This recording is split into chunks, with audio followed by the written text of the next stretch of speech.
In the autumn of 2019, Daniel Brennan vanished without a trace from the small logging town of Forks, Washington. He was 42 years old, a surveyor for the state's forestry department, and known throughout the community for his meticulous nature and deep love of the dense Olympic Peninsula woodlands that surrounded the town like a living fortress. On the morning of October 15th, he left his modest two-bedroom rental house near the edge of town, kissing his golden retriever goodbye and loading his equipment into his battered Ford pickup. He was heading out to conduct routine measurements in a sector of old-growth forest 20 miles northwest of Forks, an area he'd surveyed dozens of times before. His assignment was straightforward: document tree density and health for the state's environmental impact assessment. It was work he'd done for 15 years, work he could do in his sleep. His truck was found 3 days later, parked at a familiar trailhead, keys still dangling in the ignition. Inside were his clipboard with half-completed forms, a half-eaten turkey sandwich wrapped in wax paper, and a red thermos of coffee that had long gone cold. His surveying equipment lay neatly arranged in the truck bed, untouched. But his glasses, thick-lensed bifocals he'd worn since childhood, lenses so strong he couldn't see clearly beyond a few feet without them, were nowhere to be found. This detail would haunt investigators for years to come, because everyone who knew Daniel understood one immutable fact: he never went anywhere without those glasses. He couldn't function without them. The search began within hours of the truck's discovery. Volunteers from Forks and neighboring towns like Port Angeles and Sequim poured into the forest, forming search lines that swept through the undergrowth calling his name. The local sheriff's department coordinated efforts with the Coast Guard, deploying helicopters equipped with thermal imaging cameras that swept back and forth over the canopy, searching for any sign of heat signature. Search and rescue teams brought in tracking dogs that picked up his scent at the trailhead, but lost it within a quarter mile, confused by the crisscrossing paths and streams that fragmented the trail. For 6 weeks, the search continued with decreasing intensity, covering a radius that eventually expanded to nearly 50 square miles of dense forest, steep ravines, and tangled underbrush. Daniel's younger sister, Grace, flew in from Portland the moment she heard the news. She was 37, a high school English teacher with 2 young children, but she left everything behind to search for her brother.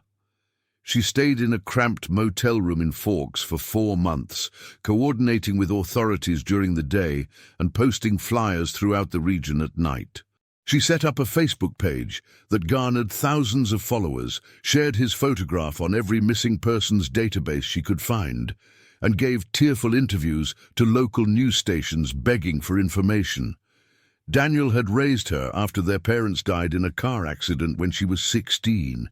He'd worked 2 jobs to keep them together, to keep her in school, to make sure she had a future. She couldn't abandon him now. But the forest offered no answers. No torn clothing snagged on branches, no disturbed earth suggesting a fall or struggle, no camping gear or personal items beyond what remained in the truck. It was as if Daniel had simply stepped off the trail and dissolved into the ancient trees. By late November, as winter storms rolled in from the Pacific and temperatures dropped, the official search was suspended. The sheriff's department kept the case open, but the volunteers went home, the helicopters stopped flying, and the forest returned to its impenetrable silence. If you're enjoying this story, please subscribe to our channel and let us know in the comments where you're watching from. Now let's continue. Grace returned to Portland in January 2020, emotionally shattered but unable to abandon her own children any longer. Her husband had been patient, but her kids needed their mother. Still, she couldn't let go. She kept Daniel's phone number active, paying the bill each month and sometimes calling it late at night just to hear his voicemail greeting, that familiar, warm voice saying he'd call back soon. She printed new flyers every few months and mailed them to ranger stations, campgrounds, and visitor centers throughout the Pacific Northwest. She joined online forums for families of missing persons, finding some small comfort in shared grief and shared determination. On Daniel's birthday each year, she drove back to Forks and walked the trails near where his truck had been found, calling his name into the indifferent woods. The not knowing was its own special torment. Grace's therapist explained that ambiguous loss, losing someone without confirmation of death, was uniquely difficult to process. Her mind cycled through endless scenarios: Daniel falling into a hidden ravine, suffering a stroke or heart attack in some remote hollow, encountering a black bear or cougar, or even being the victim of foul play. Each possibility was unbearable in its own way, and the lack of closure meant she could never fully grieve, never fully move on. She existed in a limbo state, perpetually waiting for news that never came. In Forks, life continued its steady rhythm. The logging industry faced new federal regulations, protecting spotted owl habitats, creating tension between environmentalists and workers whose livelihoods depended on timber. The town adapted, as it always had, finding new revenue in tourism as fans of a popular vampire novel series flocked to see the locations featured in the books. Daniel's disappearance became woven into local law, occasionally mentioned alongside other unsolved cases from the region's history. Old-timers in the diners and taverns spoke of how the forest sometimes claimed people, how its depths held secrets that would never be revealed. Some whispered about the legendary Sasquatch sightings in the area, though most dismissed such talk as superstition. By 2023, Grace had begun attending a support group in Portland for families dealing with long-term missing persons cases. She met others who'd been waiting 5 years, 10 years, even 20 years for answers. Their stories were both heartbreaking and somehow reassuring, proof that she wasn't alone in her prolonged grief, that what she felt was normal given the circumstances. She learned coping strategies, how to mark anniversaries without being consumed by them, how to maintain hope without letting it paralyze her life, how to honor her brother's memory while still living her own life. Slowly, painfully, she began to emerge from the fog of grief that had enveloped her. She started dating again in 2024, feeling guilty but also recognizing that Daniel would have wanted her to be happy. Her new partner, a kind man named Robert who taught history at her school, never knew Daniel, but listened patiently to her stories and understood why she still made the pilgrimage to Forks each October. Her children, now teenagers, had fuzzy memories of their uncle, but knew him primarily through photographs and Grace's anecdotes. Life, in its stubborn way, moved forward. The 5th anniversary of Daniel's disappearance came and went. Grace gave another interview to a Portland news station, part of a series on cold cases. She'd aged visibly in those 5 years, lines deepening around her eyes and mouth, her hair showing more grey, but her voice remained steady as she made her familiar plea. If anyone had any information, no matter how insignificant it might seem, please come forward. The segment aired, generated a brief flurry of tips that led nowhere, and then faded from public consciousness once again. By 2028, as the 9th anniversary approached, Grace had reached a fragile peace with her brother's disappearance.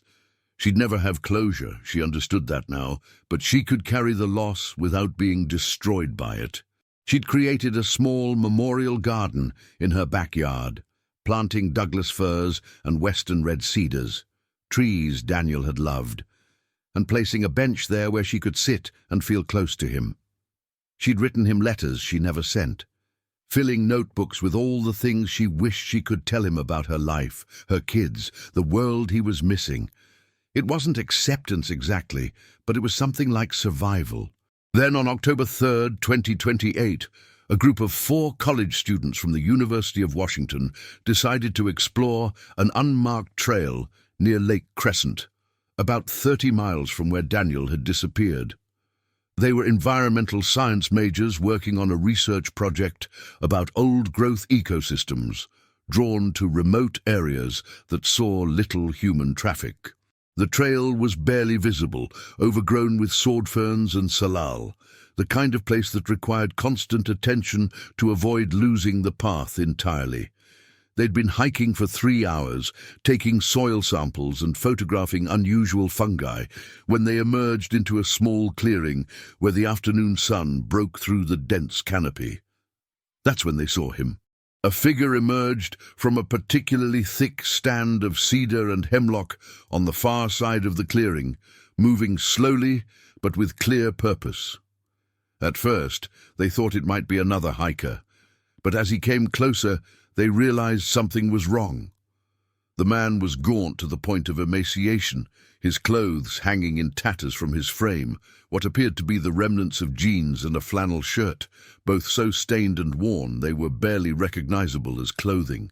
His hair hung past his shoulders in matted clumps, and his beard was long and unkempt, reaching halfway down his chest. His feet were wrapped in what looked like layers of bark and cloth, crude handmade shoes that were falling apart. But what struck them most was what he carried in his right hand, held carefully as if it were the most precious thing in the world, a pair of glasses. The lenses caught the light, and he clutched them against his chest protectively as he walked. The students froze, uncertain whether to run or approach. The man stopped too, about 20 feet away, blinking at them in the filtered sunlight, as if they were the strange apparition, not him. His eyes were blue, startlingly clear against the dirt on his face, and they held a mixture of fear and desperate hope. For a long moment, nobody moved. Then Rebecca, a young woman from Tacoma who'd grown up camping in these forests, took a cautious step forward, her hands raised in a gesture of peace. "Sir?" she called out, her voice gentle. "Are you okay? Do you need help?" The man's mouth opened and closed several times, as if his voice had forgotten how to form words, as if language itself had become foreign. His throat worked, and a harsh, rasping sound emerged, not quite a word, not quite a cry. He tried again, and this time, though barely audible, they heard, I need to get home." Rebecca's companion, Jason, already had his phone out and was relieved to find he had a weak signal. He dialed 911, while Rebecca slowly approached the man, speaking in a calm, steady voice. "We're going to help you. Help is coming. What's your name? Can you tell us your name?" The man looked down at the glasses in his hand, then back up at Rebecca. "Daniel," he whispered, the word cracking in his throat. "Daniel Brennan." The name meant nothing to the students, but they would learn its significance soon enough. Within 25 minutes, emergency responders arrived at the coordinates Jason had provided. Paramedics found Daniel sitting on a fallen log. The students gathered around him in a protective circle, offering him water from their bottles, which he drank in small, careful sips. He was alert but deeply disoriented, asking what year it was and seeming unable to comprehend the answer. When the paramedics tried to take the glasses from him to conduct a proper examination, he became agitated, clutching them tighter and shaking his head frantically. They learned quickly to work around his grip, wrapping him in emergency blankets and performing vital checks while he held his precious cargo. The ambulance transported him to Olympic Medical Center in Port Angeles, 45 minutes away. During the ride, Daniel spoke little, but what he did say was coherent, if confused. He mentioned walking for a long time, mentioned being lost, mentioned finally finding what he'd been looking for. The paramedics documented his condition: severe malnutrition with visible muscle wasting, dehydration despite the region's abundant rainfall, multiple healed fractures in his left foot, suggesting an old, untreated injury, extensive scarring on his hands and forearms from cuts and scrapes, and skin damage consistent with prolonged exposure to the elements. His vital signs were surprisingly stable given his condition, and mentally, despite the disorientation about time, he seemed remarkably lucid. At the hospital, a nurse attempted to identify him through his appearance, But 9 years of exposure had changed him dramatically. His fingerprints, however, were on file from his state employment background check. When the match came back, the emergency room went silent. Daniel Brennan, missing since October 2019, presumed dead by many. Standing right in front of them, alive. The news spread through official channels with startling speed. The Sheriff's Department received notification first, and Sheriff Patricia Dawson, who'd been a deputy when Daniel disappeared and had participated in the original search, drove immediately to the hospital, hardly believing the call she'd received. The hospital contacted next of kin, and that's when Grace's phone rang. She was at school, teaching a class on American poetry, when her cell phone buzzed insistently in her desk drawer. She ignored it at first. She never answered during class, but something made her glance at it between stanzas of Robert Frost.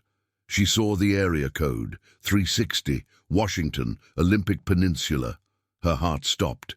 In 9 years, calls from that area code had only ever brought disappointment, false sightings, dead ends, well-meaning tips that led nowhere. But something about this felt different. She excused herself, stepped into the hallway with shaking hands, and answered. The voice on the other end identified itself as a social worker from Olympic Medical Center. "Ms. Brennan, you need to sit down. We've found your brother. Daniel is alive." Grace's knees buckled. She slid down the wall to the floor, the phone pressed to her ear, unable to form words. The social worker continued talking, explaining that Daniel was at the hospital, that he was malnourished and disoriented but stable, that he'd been found by hikers that afternoon. Grace heard the words, but they didn't make sense. Alive. After 9 years. It was impossible. It had to be a mistake, a cruel hoax, a case of mistaken identity. But it wasn't. She called Robert, called her principal, and within an hour she was on the road north, driving through Portland traffic in a daze, her mind unable to fully process what she'd been told. Robert insisted on coming with her, taking the wheel when her hands shook too badly to steer. The 3-hour drive felt infinite. Grace alternated between crying and laughing, between terror that it was all wrong and overwhelming hope that it might actually be true. She tried calling the hospital again and again for updates, for confirmation, for any additional details they could provide. They arrived at Olympic Medical Center just after 10 p.m. A nurse led Grace and Robert through sterile corridors to a private room in the intensive care unit. Grace's heart hammered so hard she thought it might burst. The nurse opened the door and Grace saw him, sitting upright in the hospital bed, looking impossibly thin and impossibly changed, but unmistakably, undeniably her brother.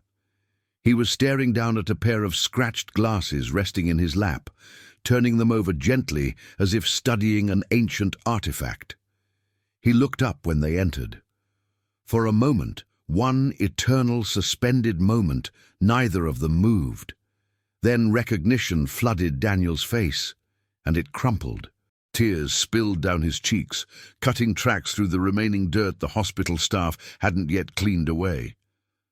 "Grace," he whispered, his voice raw and broken. "Gracie, I got lost. I got so lost." She crossed the room in 3 strides and gathered him into her arms, carefully, afraid he might break. He felt like bones and sinew, nothing but sharp angles where solid muscle used to be. He smelled of antiseptic, and underneath that, something wild and elemental, earth and rain and wood smoke. His shoulders shook as he sobbed against her, and she held him tighter, her own tears soaking into his hospital gown. "You're here," she kept saying, a mantra, a prayer. "You're really here. You came back. You came back." Robert stood in the doorway, giving them space, his own eyes wet. The nurse slipped out quietly. For long minutes, Grace and Daniel simply held each other, bridging 9 years of absence with presence, with touch, with the profound relief of reunion neither had truly believed possible. When they finally pulled apart, Grace cupped her brother's face in her hands, studying the changes time and hardship had carved there. His eyes were the same, that same sharp, thoughtful blue, but everything else had been transformed by survival. Over the following days, as Daniel's physical condition stabilized and his body began to remember what it was to be nourished and safe, doctors and psychologists worked carefully to understand what had happened to him. The story emerged slowly, in fragments and pieces, sometimes clear and linear, other times confused and circuitous, as if the telling itself was an act of translation from some private language he'd developed in isolation.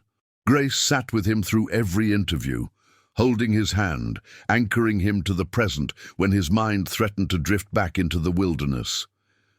Daniel remembered that October day in 2019 with painful clarity. He'd parked at the trailhead just after 9 in the morning, loaded his gear into his backpack, and set off down the familiar trail. The weather had been overcast but dry, typical for autumn in the Olympics. He'd hiked about 2 miles to his designated survey area and began his work, measuring tree circumferences and marking GPS coordinates. Around noon, a light rain had started falling, nothing unusual for the region. His glasses had gotten spotted with water droplets, making it difficult to read his instruments clearly. He'd done what he'd done 1,000 times before, removed his glasses, pulled out the microfiber cloth he kept in his shirt pocket, and set the glasses carefully on a flat rock while he cleaned them. But just as he was wiping the lenses, a sudden gust of wind had swept through the trees, stronger than expected, carrying that peculiar force that sometimes funneled through the mountain passes. He'd felt the glasses lift from the rock. He'd grabbed for them, but missed. In horrified slow motion, he'd watched them tumble through the air, bounce off the rock, and disappear into the undergrowth below the small ridge where he'd been working. Without his glasses, Daniel's world had transformed instantly into a blur of indistinct shapes and muted colors. He dropped to his hands and knees, frantically patting the ground, trying to feel for the familiar shape of his frames. The forest floor was a chaos of ferns, moss, fallen needles and small branches, impossible to search by touch alone. He'd called out in frustration, as if his voice could somehow summon the glasses back to him. He'd searched for what felt like hours, moving in careful patterns, but without clear vision. He couldn't be certain he wasn't searching the same patch of ground repeatedly. As the rain intensified and afternoon faded toward evening, panic had set in. Daniel knew he needed to get back to his truck, but without his glasses, he couldn't read the GPS unit, couldn't distinguish the trail markers, couldn't even see clearly enough to retrace his steps with confidence. Every direction looked the same. Blurred greens and browns, shapes that could be trees or boulders or empty air. He tried to navigate by memory, by the general downhill slope that should lead back toward the trailhead. But the terrain was more complex than he'd realized, cut through with gullies and ridges that confused his sense of direction. Darkness had fallen with disorienting speed. The rain had turned heavier, soaking through his clothes. Daniel had recognized the danger of hypothermia and found a large cedar with a hollow at its base, crawling inside to wait for dawn. He'd spent a miserable night there, shivering and disoriented, listening to the rain and the sounds of the forest around him, praying that morning light would somehow make navigation easier. But dawn had brought dense fog rolling through the mountains, reducing visibility to mere feet, even for someone with good vision. For Daniel, it meant he could barely see his own hands. What followed were days that blurred into a nightmare of confusion and desperation. Daniel had tried to walk downhill, following streams that he thought must eventually lead to civilization, but the terrain kept forcing him in unexpected directions. He'd twisted his ankle badly on the 2nd or 3rd day. He'd already lost track of time, when he'd stepped on what he thought was solid ground, but was actually a moss-covered log that rolled beneath his weight. The pain had been excruciating, but he'd kept moving, knowing that staying still meant death. He'd seen and heard the search helicopters. Their distinctive chopping sound had echoed through the forest multiple times, and several times he'd seen, or thought he'd seen through his blurred vision, the dark shapes passing overhead. He'd shouted and waved his arms frantically, but the dense canopy had blocked him from view, and his voice had been swallowed by the vastness of the forest. After a while, fevered and disoriented from his injury and lack of food, he'd begun to doubt whether the helicopters were real or hallucinations conjured by his desperate mind. Survival had become his only focus. Daniel's surveying work had included wilderness first aid training, and he'd done plenty of camping in the region. He'd known which plants were edible: salmonberry, huckleberry, fiddlehead ferns in season. He'd found streams for water, though without his water purification tablets and unable to build a proper fire due to the constant rain, he'd risked drinking it untreated and suffered bouts of illness as a consequence. He'd constructed crude shelter from fallen branches and cedar bark, using techniques he'd learned years ago. After what he guessed was a month, though he'd completely lost track of days, he'd discovered the cave system. It was actually more of an overhang, combined with a series of small caverns, carved into a hillside where water erosion had worked through softer rock layers. The opening was hidden behind a curtain of ferns and fallen logs, invisible unless you were right on top of it. Inside it was dry, protected from the rain and wind, and surprisingly spacious once you crawled past the narrow entrance. More importantly, in the darkness of the cave, his lack of clear vision mattered less. He could navigate by touch and sound, could build a life that didn't require him to see beyond a few feet. Daniel had made the cave his home. He'd gathered moss and ferns for bedding. He'd learned to trap small animals using snares constructed from stripped bark and vines, voles, chipmunks, once even a rabbit. He'd figured out how to create fire using friction, a skill he'd learned as a Boy Scout but never truly needed until now. The meat, however unappetizing, had provided essential protein. He'd gathered and stored edible plants when they were in season. He'd developed routines, waking with the light filtering into the cave, checking his snares, gathering wood, searching for food, returning before dark. Time had lost all meaning. Seasons changed, marked only by temperature shifts and the types of plants available. Winter had been the hardest: shorter days, less food, brutal cold that penetrated even the cave. Daniel had survived by remaining mostly still, conserving energy, venturing out only when absolutely necessary. He'd nearly died several times, he admitted to the doctors. Once from infected wounds after falling on sharp rocks, once from what might have been pneumonia when fever had consumed him for days, and he'd hallucinated conversations with Grace, with his dead parents, with friends from childhood. Each time, somehow, his body had fought back, had refused to surrender. The isolation had been its own kind of death. Daniel spoke of the silence, the way it became a living thing, a presence that pressed against his ears and mind. He'd talked to himself constantly at first, maintaining his sanity through the sound of his own voice. He'd recited poetry he'd memorized in school, sung songs from childhood, narrated his actions like a documentary. But eventually, even that had faded. Words had seemed to lose their meaning when there was no one to hear them.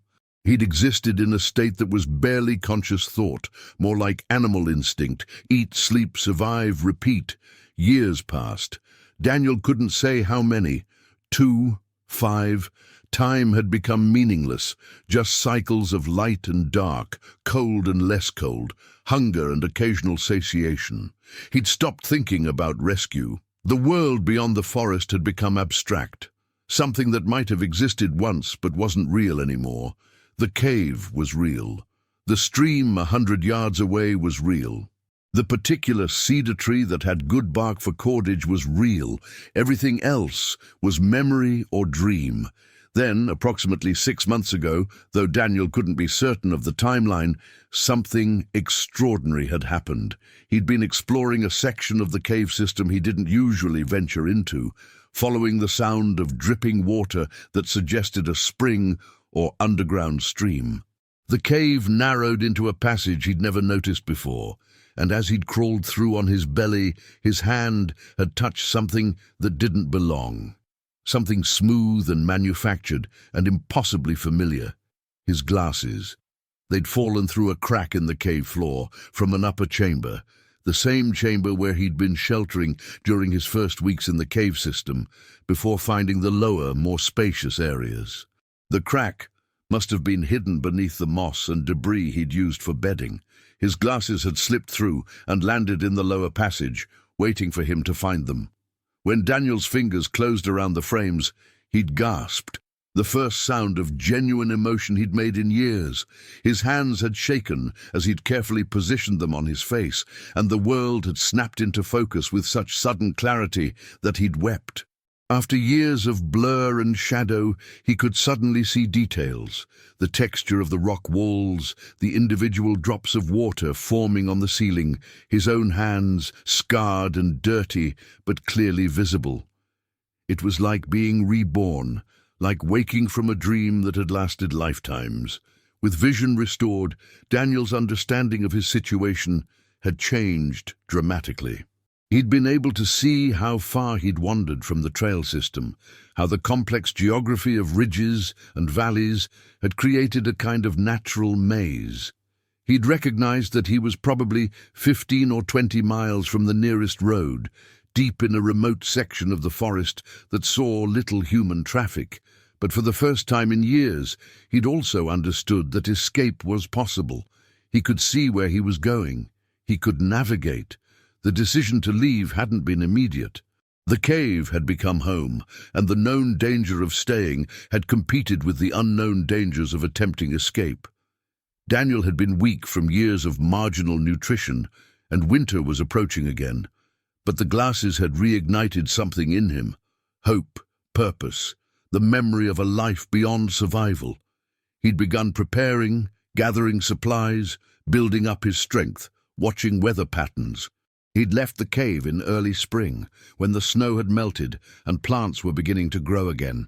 He'd taken nothing but the clothes on his back and his glasses, which he'd protected obsessively, wrapping them in layers of bark and cloth when he wasn't wearing them.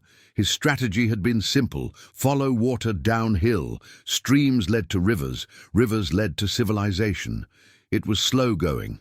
Years of malnutrition had weakened him, and he'd had to stop frequently to rest, to forage for food, to sleep. Several times he'd gotten turned around and spent days retracing his steps, but he'd persevered.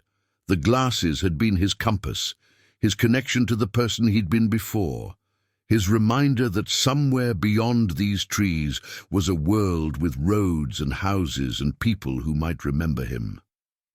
He'd walked for months, moving carefully, avoiding injury, always following water. And finally, that October afternoon, he'd emerged into a clearing and seen 4 shapes that slowly resolved into human beings.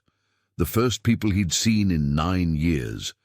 The psychological evaluation revealed symptoms consistent with complex post-traumatic stress disorder, dissociative episodes, and what one specialist termed wilderness adaptation syndrome, a condition where someone adapts so completely to survival in isolation that reintegration becomes traumatic in its own way. Daniel experienced flashbacks, panic attacks triggered by crowds or confined spaces, and periods where he seemed to mentally retreat back into the forest. But underneath the trauma, the psychologist found something remarkable: resilience. Daniel's core personality remained intact. He knew who he was. He wanted to heal. He wanted to live. Grace stayed with him throughout his hospitalization and the initial phase of recovery. She'd taken a leave of absence from her teaching position, unable to imagine being anywhere else. She watched as he slowly gained weight, as color returned to his skin, as his hair and beard were trimmed to something manageable. She was there for the nightmares, when he'd wake screaming about being blind in the dark, about searching endlessly for something he couldn't find. She held him when grief overtook him, grief for the years lost, for the life that had continued without him, for the person he'd been who no longer entirely existed. The story captivated not just the Pacific Northwest, but the entire nation. News outlets ran extensive coverage of the miracle in the Olympics, interviewing survival experts who analyzed Daniel's techniques and debated how someone could survive so long in such conditions. The students who'd found him were hailed as heroes, though Rebecca insisted they'd simply been in the right place at the right time. The cave where Daniel had lived was located by search teams based on his descriptions, and researchers documented the site, finding clear evidence of long-term habitation. Fire pits carefully constructed to vent smoke through natural chimneys, stored food wrapped in bark, crude tools fashioned from stone and bone, arrangements of rocks that seemed to serve as calendar markers. But for Grace and Daniel, the media attention was overwhelming and intrusive. They wanted only to focus on healing, on rebuilding the relationship that had been interrupted so violently. Daniel moved to Portland to live with Grace and her family when he was discharged from the hospital. He couldn't bear to be alone, and Grace wouldn't hear of him trying. They created a routine: therapy sessions 3 times a week, daily walks in a nearby park where Daniel could gradually reacclimate to being around other people, quiet evenings where they'd talk or simply sit together in companionable silence. Daniel struggled with the modern world in ways neither had anticipated. Technology had advanced significantly in 9 years, and the ubiquity of smartphones and smart devices felt alien and overwhelming. The noise of the city, traffic, sirens, music from passing cars, sometimes sent him into panic attacks. Supermarkets, with their bright lights and overwhelming choices, were torture. He couldn't sleep in a bed at first, feeling too exposed, too vulnerable. He made a nest of blankets on the floor of Grace's guest room and slept there for months. But there were breakthroughs too. The first time Daniel laughed, really laughed, at something silly one of Grace's kids said, everyone in the house froze, then smiled. The first time he asked to cook dinner, preparing a simple meal with steady hands and obvious pride. The first time he left the house alone for a short walk and returned without incident. Each small victory was celebrated quietly, noted as evidence that healing was possible. Physical recovery was easier than emotional recovery. Within 6 months, Daniel had regained most of the weight he'd lost, though he would never quite return to his pre-disappearance build. The scars remained on his hands, his feet, a particularly nasty one across his left shoulder from an encounter with a sharp branch. His left foot had healed improperly from the old fracture and caused him a permanent limp. But he was strong again, healthy again, alive again. The glasses became a talisman. Daniel kept them in a protective case on his nightstand, though he'd gotten a new prescription shortly after his return. Sometimes Grace would find him holding them, turning them over in his hands, remembering. They represented both his ordeal and his salvation, the object whose loss had doomed him and whose recovery had saved him. He couldn't throw them away, couldn't put them anywhere he couldn't see them. They were proof that impossible things could happen, that hope could manifest in the most unexpected ways. A year after his return, Daniel had progressed enough in therapy to begin considering what came next. He couldn't return to surveying. The forest that had once been his sanctuary now triggered intense anxiety and painful memories. But he needed purpose, needed to feel useful again. He began volunteering with a search and rescue organization, sharing his experience and insights. He gave presentations at wilderness survival conferences, teaching techniques he'd developed through necessity.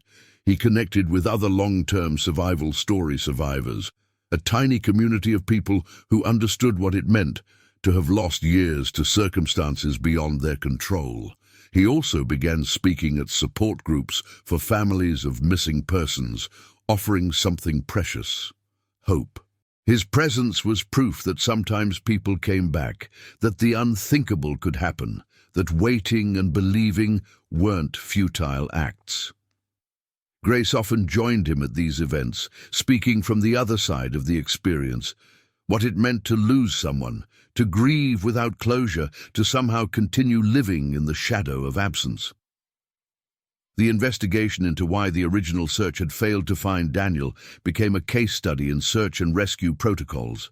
The area where his cave had been located was in a particularly remote section, just beyond the radius that ground teams had covered most thoroughly.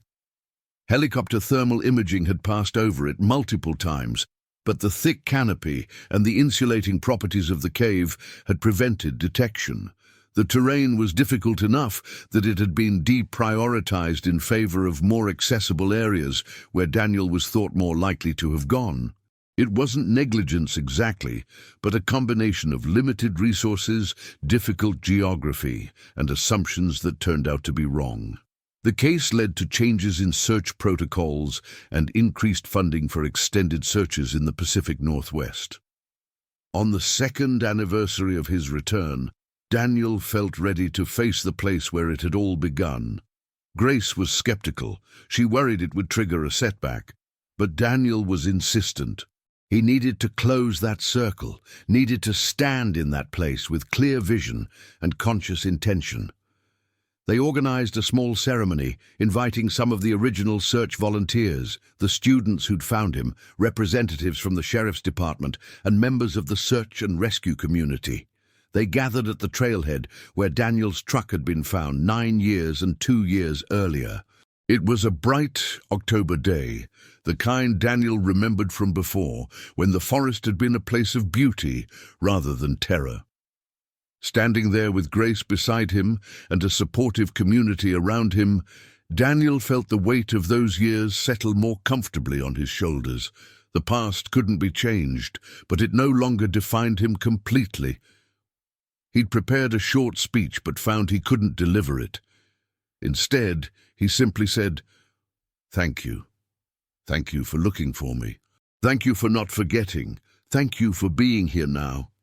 His voice cracked, but he continued, "I was lost for a long time, lost in the forest, but also lost in myself. Finding my glasses helped me find my way out of the woods, but finding all of you helped me find my way back to life." They placed a small memorial marker at the trailhead, not for death, but for survival, for the power of persistence and hope. The plaque read simply, "Daniel Brennan, lost October 15th, 2019. Found October 3rd, 2028, a reminder that hope is never lost." As they hiked a short way down the trail, Daniel kept close to Grace, their fingers intertwined. The forest was still beautiful, still vast and mysterious. The trees still towered overhead, still whispered in the wind. But Daniel was no longer alone in them, no longer at their mercy. At one point he paused and looked back toward the deeper forest, toward the general direction where he knew the cave still stood, sheltering nothing now but memory. A part of him would always be there, he understood that. The years in the wilderness had changed him irrevocably, had shaped him in ways he was still discovering. But he was no longer defined solely by survival. He was brother, survivor, teacher, hope-bearer. He was Daniel Brennan, the man who got lost and found his way home. As they walked back to the parking lot, Daniel reached into his pocket and touched the case containing his old glasses. He carried them everywhere now, not as a burden, but as a reminder that impossibly lost things can be found, that the human spirit has reserves of strength that only emerge in the darkest moments, and that coming home isn't just about geography. It's about reconnecting with the people and purpose that make life worth living. The mystery had been solved. The question of what happened to Daniel Brennan finally answered. But the story wasn't really about the mystery at all. It was about endurance, about the will to survive against impossible odds, about the bonds between siblings that refuse to break even when separated by years and wilderness. It was about a man who spent 9 years lost in the forest, who found his glasses and found himself, and who emerged from the trees holding his vision restored and his hope intact, ready to live again. And in Grace's guest bedroom, in a protective case on the nightstand, a pair of scratched glasses sits as testament to the truth that sometimes, against all logic and expectation, people do come home. Sometimes they walk out of the wilderness holding the very thing that led them astray and led them back again. Sometimes the lost are found, and the impossible becomes real, and hope, that most fragile and most powerful of human emotions, proves justified after all.